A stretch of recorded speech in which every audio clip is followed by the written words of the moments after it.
अब बताइए, पाकिस्तानियों को मारते मारते एकदम पास पहुंच गए, बंदूकों फेंक के का दूर ससुरा तो नहीं, अब इतना लग गया मार, वही में घोंप घाप के रद्द कर दिया। तो पाकिस्तानियों को पता है कि बाप से सामने नहीं लड़ सकते। भारत के किसी सैनिक की जब बॉडी आती है ना, कम से कम 15-20 को गोली लगल रहता कि क्या मतलब। कारगिल की लड़ाई में जिन फौजियों को गोली लग गई थी ना, उनमें हिम्मत नहीं था कि बंदूक उठा सके, तो वो लोग खड़े होकर बस सामने खड़े हो जाते थे। तुम हमला करोगे तो तुम अपने पैर पे कुल्हाड़ी नहीं मार रहे हो, कुल्हाड़ी पे जाके पैर मार रहे हो। अब पाकिस्तान जो है देशे नहीं मानता है। लड़ाई के टाइम पे ना पाकिस्तान के पास एटॉमिक पावर है, समझ में आया? तो एटॉमिक पावर बहुत बड़ा गेम चेंजर साबित हो जाता है। और दूसरा है कि हम ही लोग का ना बेटा है, बाप का गुण तो रहेगा ही ना यहाँ पर।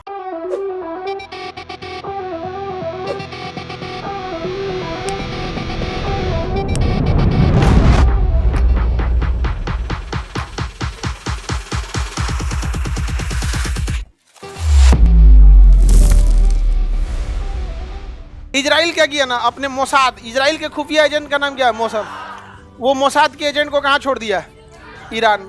जो भी उसका परमाणु वैज्ञानिक होता है उसको मरवा देते हैं सब। अब किसी वैज्ञानिक की कितनी सिक्योरिटी दीजिएगा? बहुत ज्यादा तो नहीं। तो क्या करता है सिक्योरिटी गार्ड, जिसका 1 लाख सैलरी, उसको 10 करोड़ दे देता है। खुदे बता देता है नाश्ता खाना कब करेंगे, कहाँ मुड़ेंगे, यहीं पर अपने बताते मार देगा। समझ में गया कि नहीं? कासिम सुलेमानी तो सेना प्रमुख थे, सोचिए ना, कासिम सुलेमानी को मारे। फकीर ज्यादा वहां का सबसे बड़ा परमाणु वैज्ञानिक था, उसको ड्रोन से मार दिया। मतलब उसको पता था कि ये गोलंबर के पास घूमेंगे, तो बता दिया था इस गोलंबर के पास घूमेंगे। जैसे घूमना था ना, तो यहीं पे एगो ट्रक लगाया था, ट्रक के अंदर मशीन गन थी और मशीन गन में कैमरा था। उस कैमरा का कंट्रोल कहाँ था? इजराइल में। जैसे घूमा गोलंबर पे, मारा, धर धर उड़ा दिया। यहाँ पर लो पता करते रहो, पता करके क्या कर लोगे इजराइल में? अकेले सब पे मार देगा वो, अकेले। अरे हम लोग इतना आगे जाने के बाद भी इजराइल से कहते हैं कि हमको ड्रोन चाहिए। आज भी हथियार के मामले में इजराइल हम लोग से एडवांस है।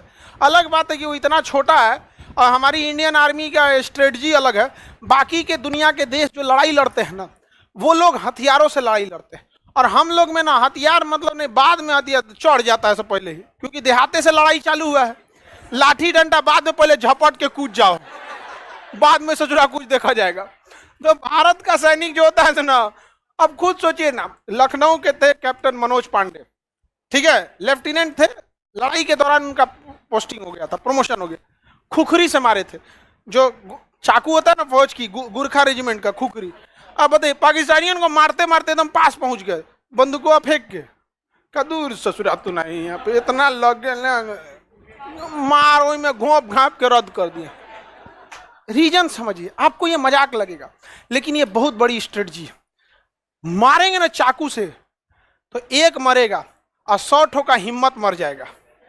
मनोबल मर गया ना, वो फौजी कभी खड़ा नहीं हो सकता वहां पे। तो ये तो इसका ऐसा मारने के लिए आपके पास भी तो दिल होना चाहिए ना। यहाँ पे मार, मनोज पांडे पहाड़ पे चढ़ के मार रद्द कर दिए। तो एक ठो लगभग 1 किलोमीटर की दूरी पर स्नाइपर लेके खड़ा था। स्नाइपर होते हैं ऐसा ना, छुपे रहते हैं से एक जगह, ऐसा कपड़ा पहनेगा सब कि दिखबे नहीं करेगा सब। झाड़ी में रहेगा तो हरियर पतई ओढ़ लेगा सब, दिखबे नहीं करेगा। स्नाइपर लगा के गोली मार दिया। नहीं तो मनोज पांडे, विक्रम बत्रा को कैसे मारा था सब? स्नाइपर लगा के। तो पाकिस्तानियों को पता है कि बाप से सामने नहीं लड़ सकते। समझ में आ गया कि नहीं? छुप के मारना चाहिए, समझ में आ गया कि नहीं? लेकिन फिर भी बाप तो बाप होता है। तो अलग बात है कि इजराइल बहुत एडवांस है, लेकिन जब भारत से लड़ने आएगा तो तुम्हारा मशीन गन रहले रह जाएगा यहाँ पे। तुम गोली चलाते रह जाओगे, ये अब कभी पीछे नहीं हटता है सबने।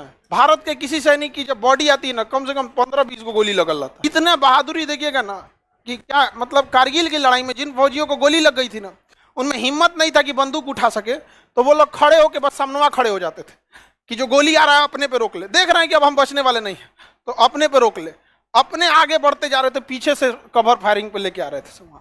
तो वो अब इजराइल को पता है कि इस सब में उतना हिम्मतों नहीं है उतना मारधार करने का। इजराइल इन लोग को पूरी तरह से धो देता है, और इन लोगों अमेरिका ऊपर से सिया सुन्नी लड़ा के रखा है। भारत को इस हर हाल में ईरान के साथ आके खड़ा होना चाहिए, क्योंकि ईरान चौपट होगा ना तो फिर हम लोग के लिए बहुत दिक्कत हो जाएगा। फिर अफगानिस्तान चलिए गया हम लोग के हाथ से, ईरान अगर चल गया तो अब इधर जाइएगा कैसे?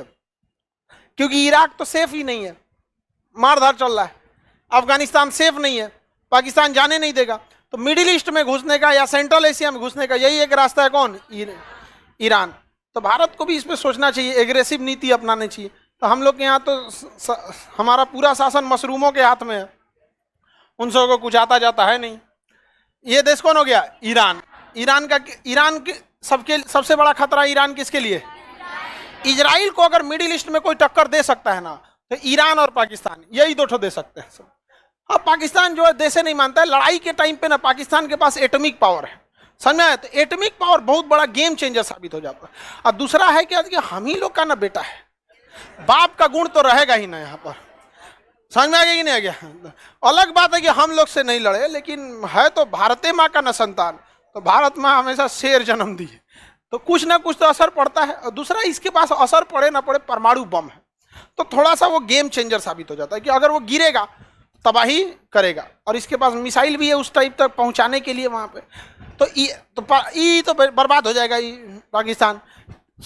देखिए इजराइल के लिए दो खतरा है सब, अब बाकी ये सब खतरा किसी काम का नहीं। इजराइल इनको खतरा मानता ही नहीं, कहता है खतरा तुम हमला करोगे तो तुम अपने पैर पे कुल्हाड़ी नहीं मार रहे हो, कुल्हाड़ी पे जाके पैर मार रहे हो। 6 दिन में 6 देश को हरा दिया, 1 हफ्ता में 6 को देश को हरा दिया, बड़ी मार मारे थे। आज ले हिम्मत नहीं इन लोग का मारने का। तो इसके लिए एगो खतरा कौन है? पाकिस्तान, एगो ईरान। इजराइल का कहना है ईरान को हम खुद निपटेंगे अमेरिका के साथ मिलकर। अमेरिका डायरेक्ट प्रतिबंध लगा देता है कि तुम पेट्रोल कोई खरीदेगा, अगर कोई ईरान से पेट्रोल खरीद लेता है ना तो अमेरिका उस पर बम मार देता है, उसको कैसे ना कैसे मिलकर फंसा देता है। भारत ईरान से पेट्रोल खरीदता है तो वो कहता है कि कैसे काय खरीद रहे हो, आप ही दे दीजिए सस्ता, हम खरीद लेंगे आप ही से। तो भारत की विदेश नीति बहुत सही है, तुम मरो हमको मतलब नहीं है, हम किसी के दोस्त नहीं है, ना ही किसी से दुश्मनी है। ये कहता है कि ईरान को तो हम खुद से निपटेंगे, वैज्ञानिकों को मोसाद से मार के। पाकिस्तान के लिए किसको आगे कर देता है? इंडिया को, इंडिया को कर देता है। यहाँ पे इंडिया को हथियार देगा, पाकिस्तान क्या हो जाएगा? निपट जाएगा। लेकिन आप इस गलतफहमी में मत रहिएगा, ये कभी पाकिस्तान को मरने नहीं देंगे, कभी मरने नहीं देंगे सभी अमेरिका वाले। आपको हथियार उतना ही देंगे कि आप इन्हें बर्बाद कर सके, कभी वो हथियार नहीं देंगे जो आप इसे हमेशा के लिए मार सके। उनका टारगेट यही है कि इनको लड़ाओ फिर 10 समझौता करा दो, फिर आगे बढ़ो। यहाँ पे 20 साल बाद फिर हथियार लोगा, एकरा एगो बेचेगा राफेल, फ्रांस हम लोग को बेचेगा राफेल, तो अमेरिका बेचेगा F-16, ब्रिटेन बेचेगा जगुआर, तू बेचेगा चिनूक। लो लड़ो लड़ो, कभी खत्म होगा नहीं। इस गलतफहमी में मत रहिएगा, सब टैक्टिस है।